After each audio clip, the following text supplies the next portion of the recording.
Do you think the FIA was fair to Lewis Hamilton in Brazil, or are we facing yet another case of inconsistent decisions that could ruin a historic season for Ferrari? On Saturday in the main classification, Ferrari had a moment of light, but it was brief. Leclerc surprised with an exceptional lap that placed him third on the grid. But in contrast, Hamilton was eliminated in Q2, qualifying 13th. The difference was abysmal on a weekend where balance was the key. Hamilton, visibly upset, declared that the team had overestimated his pace and that he had given everything he had.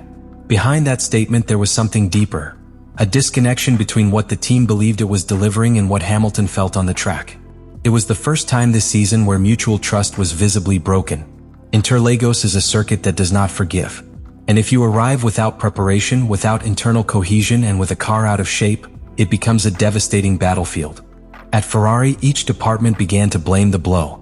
The engineers argued over tuning solutions that didn't quite work.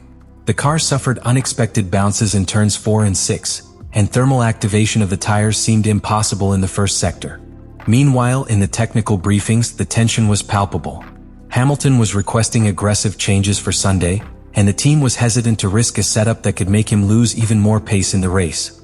Nobody wanted to take responsibility. Nobody wanted to be blamed if Sunday went wrong. But what not even the most pessimistic in Maranello imagined was that the chaos was just beginning. What would happen in Sunday's race would surpass even the worst-case scenarios. Interlagos, that mythical circuit that has defined championships and broken dreams, was about to drag Ferrari into one of its most embarrassing moments of the season. And it would all begin in the first corner.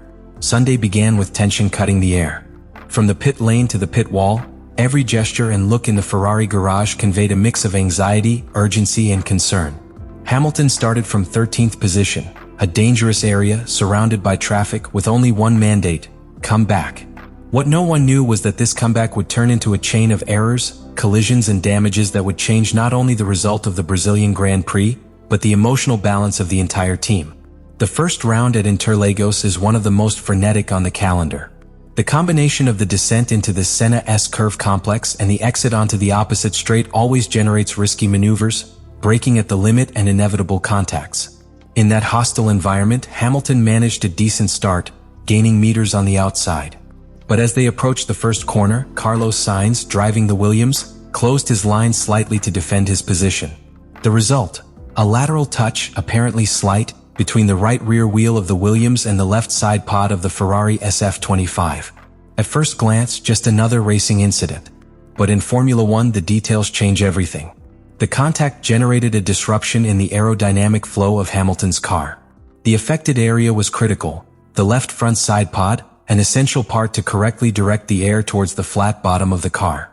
And that is where the collapse began to take place. The SF25 had already been operating at the lower limit of its downforce window. That initial damage unbalanced the car even more. The loss of pressure in that section altered the overall balance, reducing braking stability and exit traction. And this was just the first blow. A few seconds later, in the final stretch of the main straight, the decisive impact occurred. Hamilton was launched after the Alpine of Franco Colapinto, a Williams reserve driver who occupied a place due to an injury to one of the starters. The traffic was heavy, the distances short, and the margin for error non-existent. Hamilton, possibly affected by the previous damage and with compromised vision from the cockpit, miscalculated his braking point. The telemetry confirmed what the onboard images would later show. He applied the brakes just a fraction of a second later than necessary, enough for the nose of his Ferrari to directly impact the rear of the Alpine. The result was catastrophic. The hit partially destroyed the front wing and, most seriously, irreparably damaged the floor of the SF25. According to team manager Frédéric Vasseur, between 35 and 40 points of downforce were lost, a figure that in terms of performance is equivalent to taking almost a second off the car per lap. But the most dramatic thing was not just the loss of pace. It was the fact that Hamilton, despite everything, decided to stay on the track. For 37 laps, Hamilton battled a car that no longer behaved logically. Without rear downforce, the car became unstable at high speed, unpredictable under braking, and slow at each corner exit.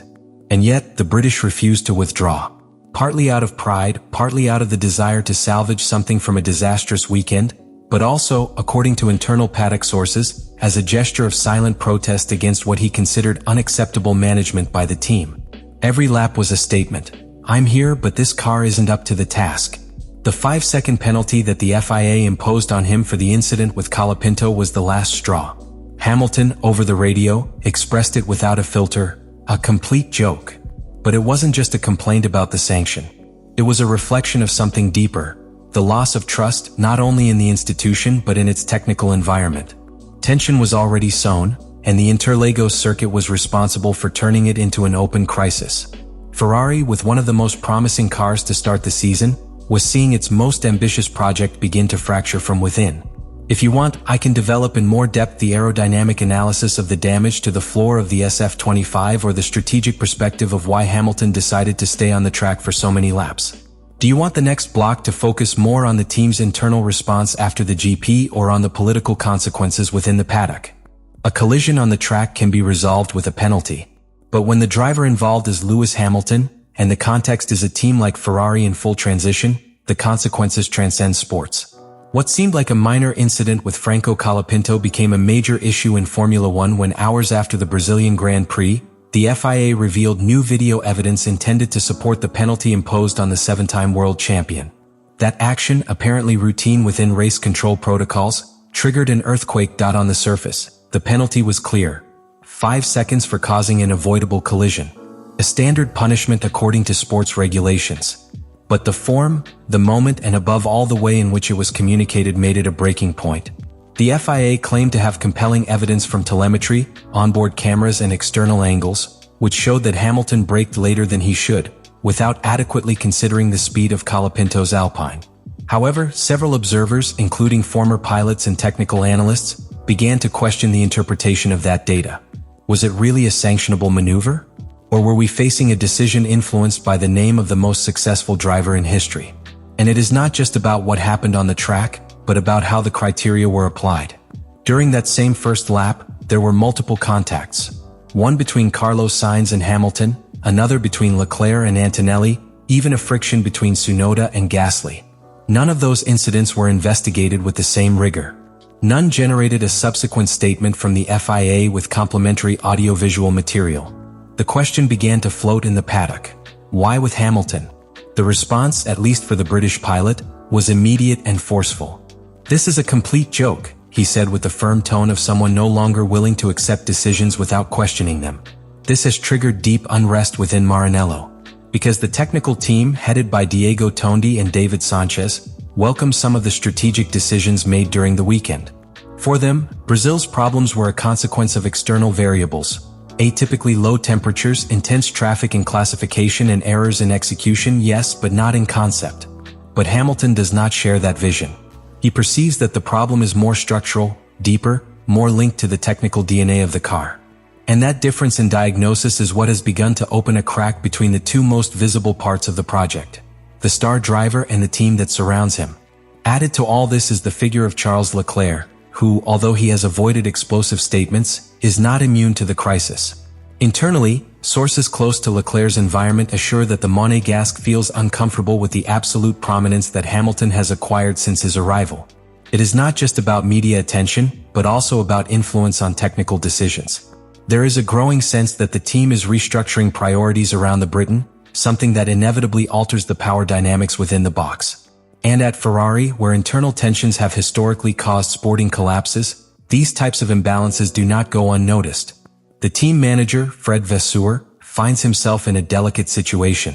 His attempt to maintain control has begun to seem insufficient. On the one hand, he tries to calm Hamilton down by ensuring that the weekend's strategic decisions will be investigated.